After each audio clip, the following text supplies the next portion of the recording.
Hello and welcome back everyone.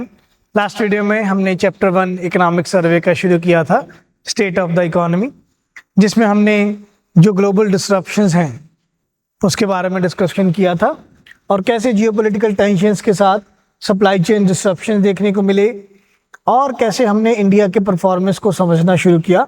इतना हमने discuss किया था, जिसमें हमने ग्रोथ एंड रीजनल वेरिएबिलिटी की बात की कि कैसे अलग अलग एरियाज़ में वर्ल्ड जीडीपी हमें फ्लक्चुएशन में दिखी और हमने उसको डिवाइड अप किया वर्ल्ड इकोनॉमी के पॉइंट ऑफ व्यू से, अमर्जिंग इकोनॉमी के पॉइंट ऑफ व्यू से और एडवांस्ड इकोनॉमी के पॉइंट ऑफ व्यू से। ठीक है, देन हमने geopolitical and supply chain disruptions की बात की, इन्फ्लेशन एंड मॉनेटरी पॉलिसी के बारे में समझा। देन हमने चार्ट्स देखे कि ग्लोबल लेवल पर हमें इन्फ्लेशन कैसी देखने को मिली, उसके बारे में समझा। देन हमने समझा ग्लोबल फाइनेंशियल मार्केट के ट्रेंड्स कि ग्लोबल फाइनेंशियल मार्केट में क्या ट्रेंड्स चल रहे थे। जो सॉवरेन बॉन्ड्स हैं उनका यील्ड हमें कम देखने को मिला। जियोपॉलिटिकल अनसर्टेनिटी की बात की थी कि कैसे हमें मिडिल ईस्ट एरिया में या ओवरऑल रशिया यूक्रेन वॉर के कारण जो हमें जियोपॉलिटिकल टेंशंस से इकोनॉमी पर इम्पैक्ट देखने को मिल रहा है, इसके बारे में हमने बात किया। एनर्जी मार्केट, ट्रेड डिस्ट्रप्शंस, इसको आगे बढ़ते हुए लेके गई। फिर हमने इंडिया के इकोनॉमिक रेजिलियंस की बात की, जहां पे हमने कहा कि FY25 में 6.4% से हमारा इकोनॉमी ग्रो करने का प्रोजेक्शन पाया गया है। ठीक है, जहां पे हमारा प्राइवेट फाइनल कंजम्पशन एक्सपेंडिचर 7.3% से इंक्रीज हुआ।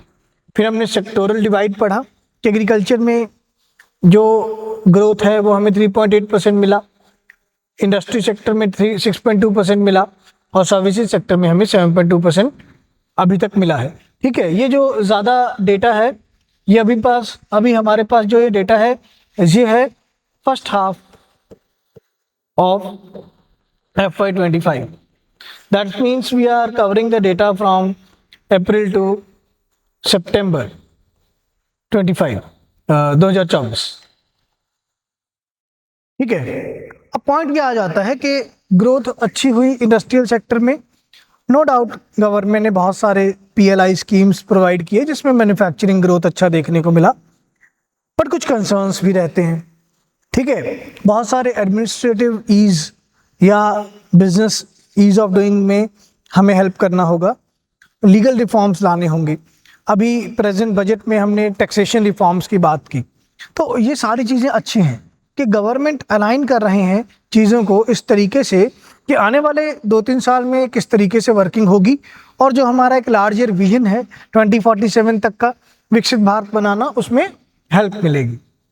फिर हमने GVA का बात किया, एग्रीकल्चर GVA कैसा देखने को मिला, इंडस्ट्री का GVA, सर्विसेज का GVA, अगर हम पिछले 8 सालों से कंपेयर करेंगे कोविड ईयर्स को एक्सक्लूड करते हुए। देन हमने पोस्ट पैंडेमिक रिकवरी की बात की कि कुछ एरियाज़ में हमें V शेप रिकवरी देखने को मिला, कुछ एरियाज़ में हमें K शेप रिकवरी देखने को मिला। देन हमने मैन्युफैक्चरिंग के बारे में बात किया। ठीक है, जैसे मैंने अभी भी आपको बताया कि मैन्युफैक्चरिंग में अभी भी कुछ चैलेंजेस हैं। क्या क्या चैलेंजेस हमें देखने को मिलते हैं कि ग्लोबल डिमांड जो है वो कम है, aggressive trade policies, tariff policies वो चल रही हैं ट्रेडिंग पार्टनर्स की तरफ से, और माइनिंग और मैन्युफैक्चरिंग सेक्टर में मानसून का एक इम्पैक्ट पड़ा। ठीक है, 2023 में फ्लड लाइक सिचुएशन हो गया, 2024 में कुछ एरियाज़ में ड्रॉट लाइक सिचुएशन हो गया, तो उसके कारण इतना रॉ मटेरियल ही प्रोड्यूस नहीं हो पाया कि मैन्युफैक्चरिंग में हम फिनिश्ड गुड्स बना पाएँ, तो वो भी एक कंसर्न चलता रहा। देन सेक्टर स्पेसिफिक चैलेंजेस की हमने बात की कि जो हमारी कोर इंडस्ट्रीज़ हैं, सीमेंट है, स्टील है, ऑयल है, वहाँ हमें अगेन वीक डिमांड देखने को मिला, प्राइस प्रेशर देखने को मिले और ग्लोबल प्राइसेस में हमें ओवरऑल दिक्कतें प्रोवाइड की। तो ऐसा हमने डिस्कस किया था फर्स्ट चैप्टर तक। Now for robust growth in the services sector. India के ही पॉइंट ऑफ व्यू से हम सर्विसेज सेक्टर को अंडरस्टैंड करते हुए सबसे पहले बात आया ओवरऑल परफॉर्मेंस रिव्यू के बारे में। ओवरऑल परफॉर्मेंस रिव्यू की बात करें तो फर्स्ट हाफ ऑफ FY25 तक सर्विसेज में एक ग्रोथ देखने को मिला 7.1%। फर्स्ट हाफ वाला टाइम पीरियड मैंने अभी आपको बताया, अप्रैल से सितंबर 2024 वाला टाइम पीरियड। ठीक है, H1 FY25 first half of financial year 2024-25, इसमें हमें ग्रोथ देखने को मिला 7.1% सर्विसेज सेक्टर में। ठीक है, notably high frequency indicators like PMI services suggest expansion. अब जैसा हमने लास्ट क्लास में पढ़ा था कि परचेजिंग मैनेजर इंडेक्स बनता है मैन्युफैक्चरिंग के केस में, ऐसे ही पीएमआई सर्विसेज का भी बनता है। और पीएमआई सर्विसेज का बोल रहा है कि अभी और जो ग्रोथ है सर्विस सेक्टर की उसमें एक्सपेंशन देखने को मिलेगा, driven by increase new orders. ज़्यादा ऑर्डर्स आ रहे हैं सर्विसेज के, आउटपुट बढ़िया है और सेल्स भी बढ़िया हुई है, एम्प्लॉयमेंट भी जनरेट हुआ है। ठीक है, बट इसमें एक और चीज़ समझने वाली है कि जो ओवरऑल फॉर्मल एम्प्लॉयमेंट में इंक्रीज आया है, फॉर्मल एम्प्लॉयमेंट में इंक्रीज आया है सर्विसेज सेक्टर में अगर हम बात करें तो वो जो ये इंक्रीज देखने को मिला है ये है ज़्यादातर आपके आईटी सेक्टर में। आईटी सेक्टर में बहुत सारी जॉब्स क्रिएट हो रही हैं, ठीक है, which ultimately leads to skill mismatch का गैप देखने को मिलेगा कि आपके पास जो ज़्यादा टेक्निकल नॉलेज वाले जनरेशन हैं वहाँ जॉब्स मिल रही हैं, ठीक है, बट जो ट्रेडिशनल सेक्टर है, टेक्सटाइल सेक्टर है या मैन्युफैक्चरिंग क्लास है या किसी और तरह का सर्विसेज है, वहाँ पे इतनी जॉब्स में ज़्यादा तेज़ी नहीं देखने को मिली और फॉर्मल जॉब्स में भी इतनी तेज़ी देखने को नहीं मिली। इनफॉर्मल जॉब्स में थोड़ा बहुत काम मिल गया लोगों को, तो ये चीज़ समझने की ज़रूरत है। सब सेक्टर परफॉर्मेंस की बात करें, 2-4 सब सेक्टर्स के बारे में हम स्टडी करें तो सबसे पहले आया कंसर्न हॉस्पिटैलिटी का। Strong growth in hotel occupancy, hotels की ऑक्यूपेंसी में ग्रोथ देखने को मिला और ज़्यादा ग्रोथ मोमेंटम जो देखने को मिला होटल ऑक्यूपेंसी में वो देखने को मिला हमारे पास कॉरपोरेट एंड लेजर ट्रैवल के टाइम पर, मतलब टूरिज्म सेक्टर में थोड़ा बढ़ावा हुआ। ठीक है, यस, ओवरऑल कोविड का जो इम्पैक्ट है वो बहुत नेग्लिजिबल सा हो गया है, तो कॉरपोरेट और लेजर ट्रैवल बढ़ा तो होटल ऑक्यूपेंसी ज़्यादा देखने को मिली। Higher average daily rates and revenue per room ये भी इंक्रीज हुआ, तो होटल इंडस्ट्री में अच्छा रेवेन्यू जनरेशन हुआ, ऑक्यूपेंसी इंक्रीज हुई, तो यहाँ पर होटल इंडस्ट्री को हम सर्विसेज में रखते हैं तो यहाँ अच्छा एक परफॉर्मेंस देखने को मिला।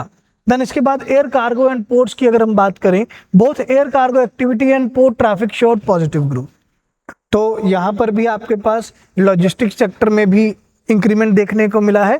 ठीक है, तो ट्रेड लॉजिस्टिक आपके स्टेबल होंगे या स्टेबल होते जा रहे हैं।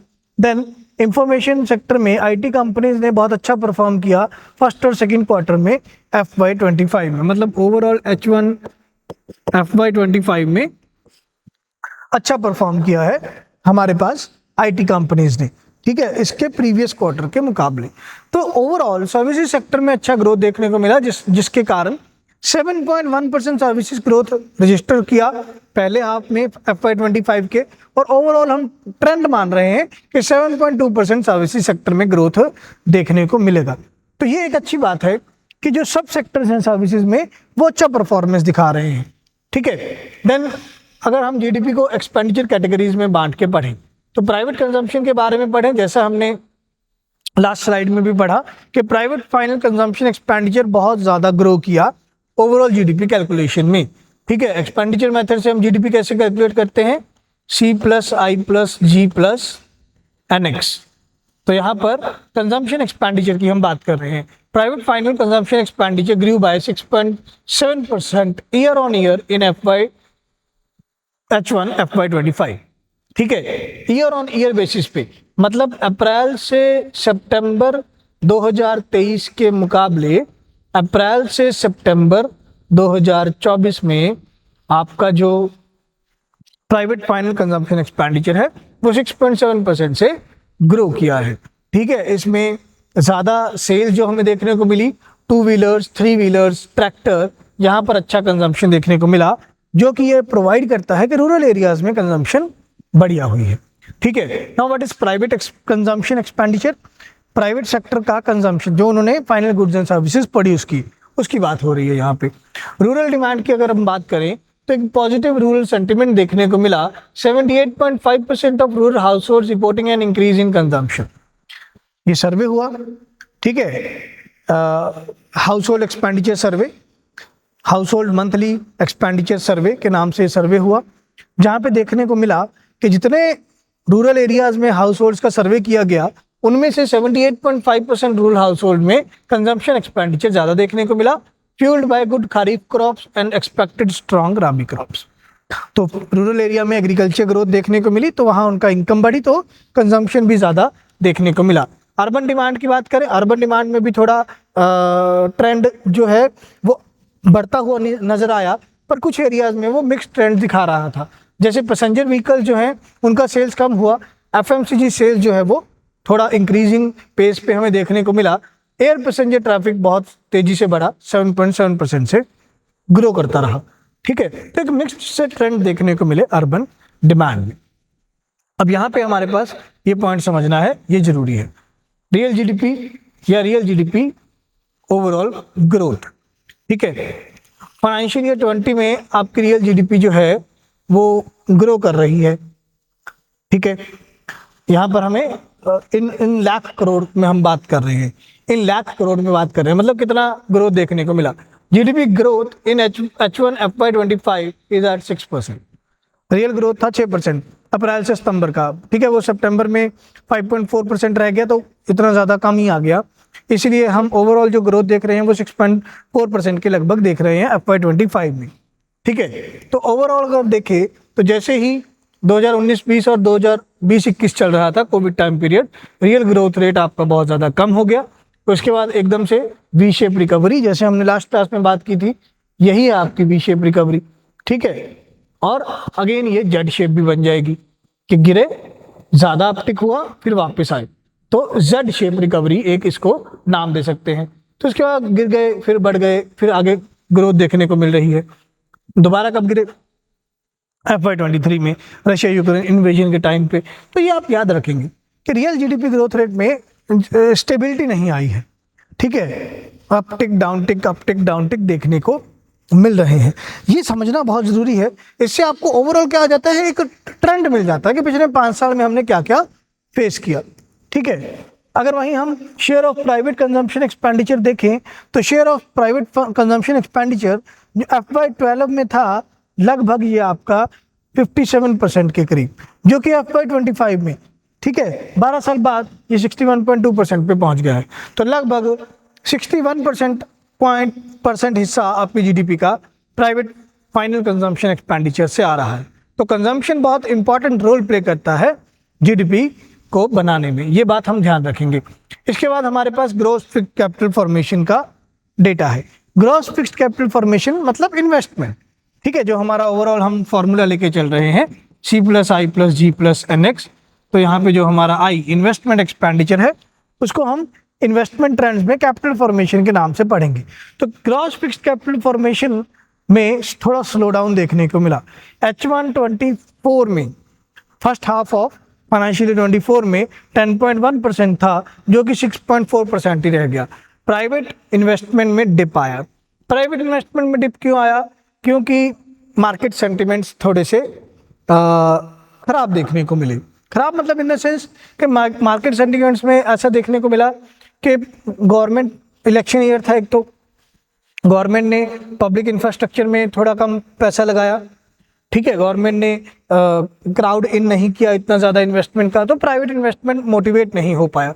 ऊपर से इन्फ्लेशन ज़्यादा था, डिमांड कम था, तो प्राइवेट इन्वेस्टमेंट मोटिवेट नहीं हो पाया। ठीक है, subdued private sector investment due to global uncertainties. तो ग्लोबल अनसर्टेनिटीज भी चल रही हैं, उसके कारण भी आपका प्राइवेट सेक्टर में इन्वेस्टमेंट नहीं आ पाया। देन रेजिडेंशियल इन्वेस्टमेंट की बात करें, रेजिडेंशियल इन्वेस्टमेंट मतलब प्राइवेट लोगों का इन्वेस्टमेंट। रेजिडेंशियल इन्वेस्टमेंट में हम इसको कंजम्पशन एक्सपेंडिचर में ही लेके चलते हैं। ओवरऑल जो मेरा इन्वेस्टमेंट है इसमें हम वैसे तो इन्वेस्टमेंट को क्या बोलते हैं, बिजनेस इन्वेस्टमेंट। ठीक है, बट प्राइवेट लोगों ने जो घर बनाने में भी पैसा लगाया है वो भी हम इन्वेस्टमेंट में ही काउंट करते हैं रेजिडेंशियल इन्वेस्टमेंट के नाम पर। तो रेजिडेंशियल इन्वेस्टमेंट में भी स्लो डाउन देखने को मिला सेकंड क्वार्टर में FY25 के। ठीक है, रिसेंट क्वार्टर्स में हम रियल सेक्टर में इन्वेस्टमेंट या रियल एस्टेट में इन्वेस्टमेंट बढ़ रही थी, अब कम हुई है। ठीक है, तो धीरे धीरे नॉर्मलाइज होगी, एकदम से डिमांड को हम कोलैप्स नहीं कर सकते। मतलब अल्टीमेटली रियल सेक्टर में भी डिमांड जो है वो कम हो रही है, इन्वेस्टमेंट कम आया है, इसको बढ़ाना होगा। ठीक है, बहुत सालों से जो ज़मीनों के रेट है, लैंड प्रॉपर्टी के रेट हैं, वो रिवाइज नहीं किए गए हैं। ठीक है, तो वो भी एक अनअट्रैक्टिव बनाते हैं इस सेक्टर को, तो वो भी एक कंसर्न वाली बात है। ठीक है, देन इसके बाद green shots in capital formation. The union government's capital expenditure rose by 8.2% in July to November 2024। Government ने अपना कैपिटल एक्सपेंडिचर बढ़ाया 8.2% से। 2023-24 के बजट में कैपिटल एक्सपेंडिचर रखा गया था 10 लाख करोड़ का, और 2024-25 के बजट में कैपिटल एक्सपेंडिचर रखा गया था 11.11 लाख करोड़ का। ठीक है, तो ओवरऑल इंक्रीमेंट देखने को मिला आपको कैपिटल एक्सपेंडिचर में। ठीक है, तो private sector capital goods companies में थोड़ा ग्रोथ देखने को मिला उनकी ऑर्डर बुक्स के अकॉर्डिंग। ठीक है, मैन्युफैक्चरिंग नहीं बढ़ी, पीएमआई बढ़ा, परचेजिंग किया। ठीक है, तो ऑर्डर किए उन्होंने कैपिटल गुड्स, अब प्रोडक्शन में नहीं आ रहे हैं, वो डिमांड के कारण नहीं आ रहे हैं। ठीक है, आरबीआई ने एक सर्वे किया और उसने देखा कैपेसिटी यूटिलाइजेशन के ऊपर कि मैन्युफैक्चरिंग एक्टिविटी में इंक्रीज देखने को मिला है, तो धीरे धीरे शायद इन्वेस्टमेंट और बढ़ सकती है। तो अल्टीमेटली फाइनेंशियल ईयर 2026 के लिए ये बोला जा रहा है कि हाँ जी, कंजम्पशन भी बढ़ेगा, इन्वेस्टमेंट भी बढ़ेगा, और इस साल 2025-26 के बजट में हमने अपने कैपिटल एक्सपेंडिचर के मोमेंटम को बढ़िया रखते हुए 11.21 लाख करोड़ का कैपिटल एक्सपेंडिचर प्रोवाइड किया है, तो गवर्नमेंट एक्सपेंडिचर भी बढ़ेगा। तो अल्टीमेटली सारे एरियाज में पिकअप देखने को मिल सकता है। एक्सटर्नल ट्रेड की बात करें तो फर्स्ट हाफ ऑफ FY25 तक export of goods and non factor services increased by 5.6%। Goods का एक्सपोर्ट्स और नॉन फैक्टर सर्विसेज का एक्सपोर्ट 5.6% से बढ़ता है, और इंपोर्ट्स ग्रीव मॉडरेटली बाय 0.7%। तो एक्सपोर्ट्स आपके ज़्यादा तेजी से बढ़ रहे हैं इंपोर्ट्स के मुकाबले। And second quarter of FY25 imports contracted by 2.9%।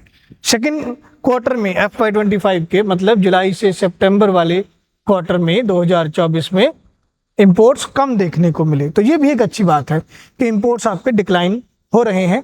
ठीक है, primarily due to decline in the commodity prices, बहुत सारी कमोडिटी के प्राइजेस में डिक्लाइन देखने को मिला, इसलिए ओवरऑल इंपोर्ट बिल जो है वो कम हुआ। तो अब हम नेट एक्सपोर्ट्स बढ़ाना चाहते हैं जीडीपी को बढ़ाने के लिए, तो हमने बजट में डिस्कस किए थे कैसे डिफरेंट एक्सपोर्ट प्रमोशन स्कीम्स चलाए जाएंगे। ठीक है, देन तो ये जीडीपी को हमने एक्सपेंडिचर मेथड से बता दिया। नाउ इकोनॉमी के स्टेबिलिटी को कौन कौन से फैक्टर्स बना रहे हैं, बरकरार रख रहे हैं, वो डिस्कस करेंगे। ठीक है, ताकि आपको इंट्रोडक्शन में ऐसा अगर क्वेश्चन आ जाता है कि इंडिया की इकोनॉमी को रिजिलियंट बनाने में किन फैक्टर्स का हाथ है, वो आप आंसर में कोट करके आएंगे। ठीक है, तो इंडिया का जो ओवरऑल ग्रोथ प्रोसेस है उसमें बहुत सारे फैक्टर्स हैं जो रोल प्ले करते हैं, जैसे कि इन्फ्लेशन को कंट्रोल करना, फिस्कल हेल्थ कंट्री का, एंड बैलेंस ऑफ पेमेंट। अगर इनके बारे में हम डिस्कस करें तो गवर्नमेंट को इन चीज़ों को लेकर थोड़ा सा चैलेंजेस फेस करने को मिले। इकोनॉमी को हमने रिजिलियंट रखने की कोशिश की, बट ग्लोबल और डोमेस्टिक चैलेंजेस थे जिसके कारण इकोनॉमी को इतना एक्सपैंड नहीं करवा पाए जितना हमें सोचा था। हमारी जो ग्रोथ प्रोजेक्शंस थे वो थे लगभग 7.2% के आसपास। अब एक्चुअल ग्रोथ बताई जा रही है कि वो कम होकर 6.4% रह जाएगी, तो 0.8% की आपकी जीडीपी में कमी आने को मिल रही है। इस बात को थोड़ा ध्यान देना होगा। ठीक है, तो क्या ग्लोबल हेडविंड्स थे ओवरऑल और क्या आपकी इकोनॉमी ने फेस किया, उसके बारे में स्टडी कर लेते हैं। अगर हम जीडीपी ग्रोथ की बात करें तो 2021-22 में आपकी जीडीपी ग्रो कर रही थी 9.7% से। 2025-26 में आपकी जीडीपी ग्रो करेगी 6.3 से 6.8%। तो देखिए एकदम से कितना डिक्लाइन आया, और पिछले 5 साल का ट्रेंड देखें तो कम हुआ, बढ़ गया, कम हुआ, थोड़ा सा बढ़ेगा, तो अनइवन ट्रेंड है। फूड ग्रेन प्रोडक्शन की बात करें तो पिछले सालों के मुकाबले फूड ग्रेन प्रोडक्शन बढ़ ही रहा है। 310 million tonnes, 315 million tonnes, 329 million tonnes और 332 million tonnes food grain production में अपटिक देखने को मिल रहा है। Capital expenditure as a percentage of GDP की बात करें 2020-21 में 2.1%, 2.5%, 2.7%, 3.2% 2023-24 में, और 2024-25 में अगेन 3.2%। तो कैपिटल एक्सपेंडिचर का मोमेंटम अच्छा है। इंडस्ट्रियल प्रोडक्शन ग्रोथ की बात करें तो कोविड टाइम पीरियड में लॉकडाउन के कारण -8.4%, और फिर अनलॉकडाउन हो गया तो एकदम से प्रोडक्शन बढ़ गई, बेस इफेक्ट आ गया 11.4%। इसके बाद सेम वही 5.2 5.9 स्टेबल हो गया पिछले 2 साल से, ठीक है। देन फॉरेन एक्सचेंज रिजर्व्स की बात करें, फॉरेन एक्सचेंज रिजर्व्स 2021-22 में बढ़े क्योंकि रेमिटेंसेस बहुत आई, $607 बिलियन। देन 2022-23 में कम हो गए, अनलॉकडाउन होना शुरू हो गया, एफडीआई आउटफ्लो बहुत ज़्यादा हुआ, $578 बिलियन। देन 2023-24 में एफडीआई बहुत ज़्यादा हमने रिसीव किया, अगेन $650 बिलियन के आसपास, और इस साल अब थोड़े कम हो गए हैं 2024-25 में। दिसंबर में एफडीआई का आउटफ्लो बहुत ज़्यादा हुआ, ट्रंप के आने के कारण, टैरिफ वॉर एंड ऑल, तो $634 बिलियन के आसपास बताया जा रहा है आपका फॉरेक्स का रिजर्व। फिस्कल डेफिसिट की बात करें तो यहाँ गवर्नमेंट ने अच्छा प्रूडेंस बनाने की कोशिश की। फिस्कल डेफिसिट चला गया था 2020-21 में 9.2%, ये लगातार कम कर रहे हैं, 6.7, 6.4, 5.6। नाउ इसका जो अब गवर्नमेंट कह रहे हैं 4.9% 2024-25 में, और 2025-26 के लिए 4.5%। तो फिस्कल डेफिसिट को कम किया जा रहा है, तो ये गवर्नमेंट के कंसोलिडेशन के लिए पॉइंट ऑफ व्यू से बहुत अच्छा है। फिस्कल कंसोलिडेशन की बात हो रही है, तो ओवरऑल ये आपकी इकोनॉमी को चीज़ें इम्पैक्ट की, और कहाँ कहाँ आपकी रिजिलियंस देखने को मिली। फॉरेक्स रिजर्व अच्छा है आपके पास, एक अच्छा बेस है, 11 महीने तक आप आराम से इंपोर्ट बिल भर सकते हैं, कोई दिक्कत वाली बात नहीं है। कैपिटल एक्सपेंडिचर ग्रो कर रहा है, फिस्कल डेफिसिट आप कम कर रहे हो, ये सारी चीज़ें आपके इकोनॉमी को रिजिलियंट बनाने में हेल्प कर रही हैं, ठीक है। देन नाउ पब्लिक फाइनेंसेस में इंप्रूवमेंट देखने को मिली, जिससे मैक्रो इकोनॉमिक स्टेबिलिटी बरकरार हुई। कैसे? कोविड-19 पैंडेमिक के बाद गवर्नमेंट ने फोकस किया फिस्कल डिसिप्लिन बनाने का, जैसे मैंने अभी आपको पिक्चर में बताया कि 9.7% चला गया था आपका फिस्कल डेफिसिट, उसको हम अभी कम करके 4.9% पर लेके आना चाहते हैं 2024-25 में, ठीक है। तो 4 ही सालों में आपने लगभग अपना फिस्कल डेफिसिट आधा कर लिया है। ये आपके गवर्नमेंट के फिस्कल डिसिप्लिन को शो करता है, ठीक है। तो उससे क्या होगा, गवर्नमेंट को स्टेबिलिटी मिलेगी फिस्कल डिसिप्लिन में, ठीक है। Preventing excessive dissavings, government ने बेफालतू में डिस सेविंग्स नहीं की, बल्कि इन्वेस्टमेंट करने की बात की है। इन्वेस्टमेंट करेंगे, बढ़िया तरीके में करेंगे, कंजम्पशन स्पेंडिंग भी करेंगे तो वो भी अच्छे तरीके से करेंगे, जिससे क्या होगा, हमारा रिलायंस बढ़ेगा फॉरेन फंडिंग के लिए। ऐसा नहीं है कि फॉरेन से हम लोन ले लेकर पैसा लगा रहे हैं, डोमेस्टिक हमारे पास जो बोरोइंग्स हैं वो इंक्रीज हुई हैं, एक्सटर्नल कमर्शियल बोरोइंग्स हमने कम की हैं। तो ओवरऑल गवर्नमेंट ने अच्छे डिसिप्लिन में रहकर वर्क किया, जो हमारी इकोनॉमी को मैक्रो इकोनॉमिक स्टेबिलिटी में रखे हुए हैं। तो यहाँ अच्छी बात आ जाती है।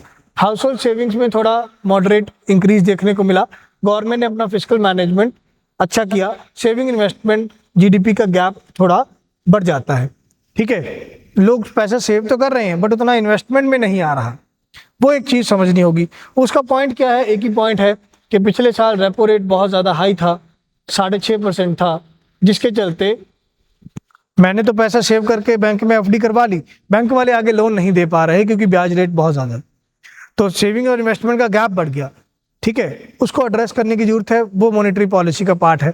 अब आरबीआई ने 6.25% कर दिया है, रेपो रेट में को कम कर दिया है, ठीक है। इस ईयर में एक और हमें 25 बेसिस पॉइंट से रेपो रेट कम देखने को मिल सकता है, 6% के आसपास आ सकता है।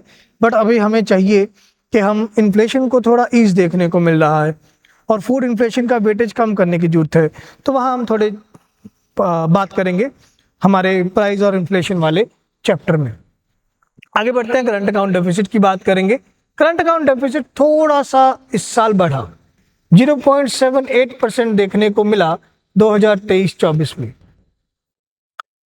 इस साल फर्स्ट हाफ तक ये हमें देखने को मिला लगभग 1.2% ऑफ जीडीपी, ठीक है। तो थोड़ा करंट अकाउंट डेफिसिट बढ़ा है, इंपोर्ट्स आए हैं, एक्सपोर्ट्स उतने नहीं बढ़े जितने बढ़ने चाहिए थे। तो फिजिकल डिसिप्लिन में रह के करंट अकाउंट डेफिसिट को हमने सही करने की कोशिश की, बट करंट अकाउंट डेफिसिट था, बट क्योंकि गवर्नमेंट ने फिजिकल डेफिसिट अपना अच्छे से कंट्रोल किया तो इकोनॉमिक इंस्टेबिलिटी नहीं क्रिएट हुई। ठीक है। फिस्कल डिसिप्लिन की बात करें कैपिटल एक्सपेंडिचर में, वो मैंने आपको ट्रेंड ये बता दिया है, ठीक है, कि कैसे हमने ओवरऑल बजट में कैपिटल एक्सपेंडिचर में ट्रेंड देखने को मिले। तो आप ये कोट कर सकते हैं, ठीक है। अगर मैं आपको थोड़ा डेटा बताऊं तो लगभग 6.5 लाख करोड़ था आपका कैपिटल एक्सपेंडिचर 2021-22 में, ठीक है। 2022-23 में आपका कैपिटल एक्सपेंडिचर हो जाता है 7.5 लाख करोड़ के आसपास। फिर इसके बाद 2023-24 में आपका कैपिटल एक्सपेंडिचर हो जाता है 10 लाख करोड़ का, ठीक है। 2024-25 में 11.11 लाख करोड़ और अब 2025-26 में 11.21 लाख करोड़। तो कैपिटल एक्सपेंडिचर का मोमेंटम अच्छा बना के रखा है सरकार ने, ठीक है। कैपिटल एक्सपेंडिचर में हमें इंक्रीज देखने को मिला है, increasing directing towards capital expenditure. इसके बाद कैपिटल एक्सपेंडिचर पर फोकस गवर्नमेंट का कहाँ है, किस साइड है? कैपिटल एक्सपेंडिचर पर गवर्नमेंट का फोकस है इन्वेस्टमेंट पर, और किस एरियाज में? डिफेंस, रेलवेज, रोड ट्रांसपोर्ट, ठीक है। रोड्स बनाए जा रहे हैं, रेलवेज बनाए जा रहे हैं, लॉजिस्टिक्स को प्रमोट किया जा रहा है, ठीक है। मतलब इंफ्रास्ट्रक्चर डेवलपमेंट हो रही है, डिफेंस स्ट्रॉन्ग किया जा रहा है जियोपॉलिटिकल टेंशंस में एनहांस्ड सिक्योरिटी कंसर्न्स को देखते हुए। तो ये किसी कंट्री के लिए अच्छी बात है।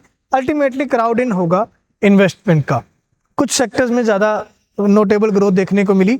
पावर सेक्टर में, फूड और पब्लिक डिस्ट्रीब्यूशन में गवर्नमेंट ने अच्छा पब्लिक स्पेंडिंग प्रोवाइड किया, ठीक है। पावर सेक्टर में जहाँ पे गवर्नमेंट को लगा कि हमें रिन्यूएबल सोर्सेज पर शिफ्ट होना है, तो वहाँ पे गवर्नमेंट ने अच्छा इन्वेस्टमेंट प्रोवाइड किया है।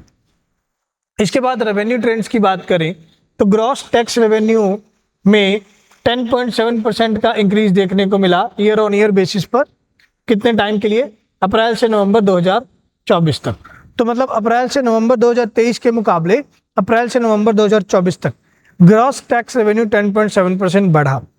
पिछले साल सरकार ने 3 लाख तक की इनकम तक टैक्स कम किए थे, इंडिविजुअल इनकम पर, पर्सनल इनकम टैक्स पर, ठीक है, और कॉर्पोरेट टैक्स कम किया था, ठीक है। नो डाउट इंडेक्सेशन बेनिफिट्स हटा दिए थे कैपिटल गेन्स पर एंड ऑल, बट लोगों ने अच्छा टैक्स भरा है। गवर्नमेंट का टैक्स रेवेन्यू 10.7% इंक्रीज हुआ है, ठीक है। Union retained tax revenue grew at a slower pace due to increase tax devolution to the states. Union government का, सेंट्रल गवर्नमेंट का टैक्स रेवेन्यू इतना नहीं बढ़ा बिकॉज वो स्टेट्स में डिवल्यूशन ज़्यादा हो गया।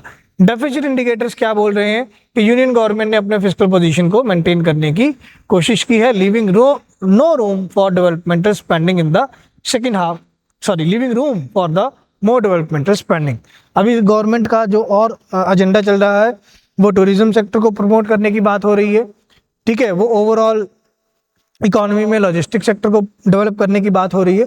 तो गवर्नमेंट ने अच्छा इन्वेस्टमेंट का स्पेंडिंग रखने की बात की है। आगे बढ़ते हैं। वेरिंग पैटर्न स्टेट फाइनेंसेस, कुछ स्टेट्स के एग्जांपल हैं हमारे पास। स्टेट फाइनेंसेस के पैटर्न में चेंजेस देखने को मिले, या आप फिस्कल फेडरलिज्म के पॉइंट ऑफ व्यू से कोट कर सकते हैं, ठीक है। Increase tax devolution, state government को टैक्स में ज़्यादा हिस्सा मिला। Union's increase tax devolution to the states significantly boosted their fiscal position. तो फिस्कल पोजीशन उनका स्ट्रांग हुआ है। अल्टीमेटली साथ ही में उनके अपने टैक्स रेवेन्यूज भी बढ़े हैं। जो स्टेट के अपने टैक्स रेवेन्यूज हैं, state excise duty, state PAT, वहाँ भी इंक्रीज देखने को मिला, और स्टेट जीएसटी में भी इंक्रीज देखने को मिला। और सेंट्रल की गवर्नमेंट से भी तरफ से ज़्यादा आपको प्रपोर्शन मिल गया, डिवोल्यूशन मिल गया, वो भी आपको एक इंक्रीमेंट बेनिफिट प्रोवाइड कर रहा है, ठीक है। देन ऑन रेवेन्यू ट्रेंड्स, अब ऑन रेवेन्यू ट्रेंड्स की बात करें तो तेलंगाना को लगभग 88% हायर रेशियो में अपने रिसीट्स मिले। कर्नाटका, हरियाणा को 86%, generally experience lower revenue deficits, ठीक है। रेवेन्यू डेफिसिट इनके कम हुए हैं, ये बात ध्यान में रखने की जरूरत है।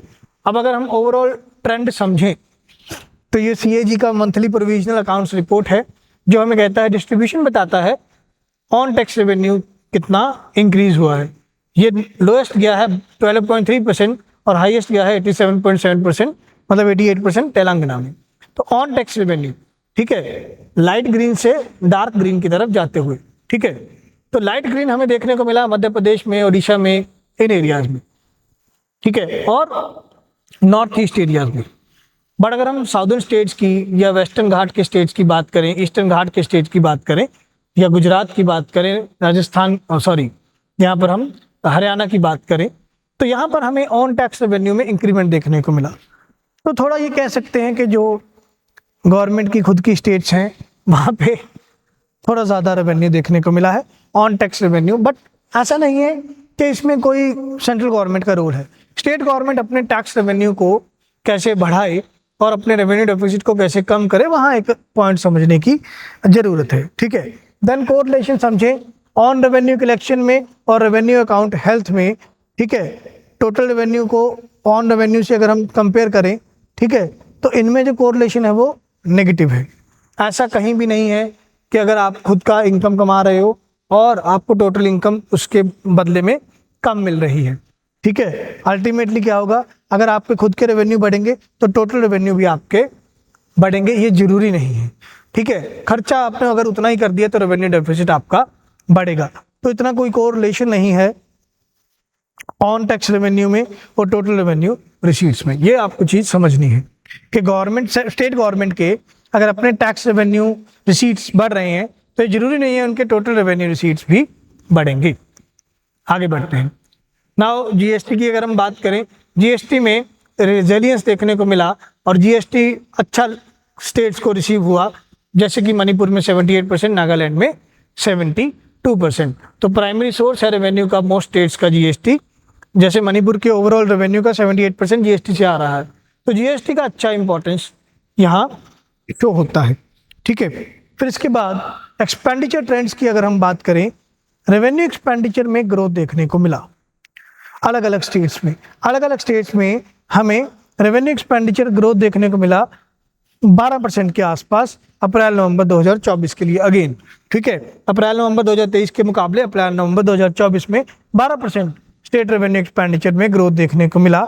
ठीक है, जिसमें से ज़्यादा पोर्शन उनका सब्सिडीज में जा रहा है 25% के आसपास, और कमिटेड लाइबिलिटीज में 10.4%, मतलब जो कर्जे पे करने हैं वहाँ उनका खर्चा ज़्यादा जा रहा है। फिर इसके बाद कैपिटल एक्सपेंडिचर की अगर हम बात करें तो कैपिटल एक्सपेंडिचर में मिक्स्ड पैटर्न देखने को मिला। कुछ स्टेट्स का कैपिटल एक्सपेंडिचर जो है वो ओवरऑल 9.5% से इंक्रीज हुआ। 11 स्टेट्स सा an increase in the capital expenditure. तो पॉजिटिव ट्रेंड देखने को मिला। अगेन कैपिटल एक्सपेंडिचर क्या होता है, जिसमें गवर्नमेंट की एसेट्स बनती हैं और लाइबिलिटीज पे ऑफ होती हैं।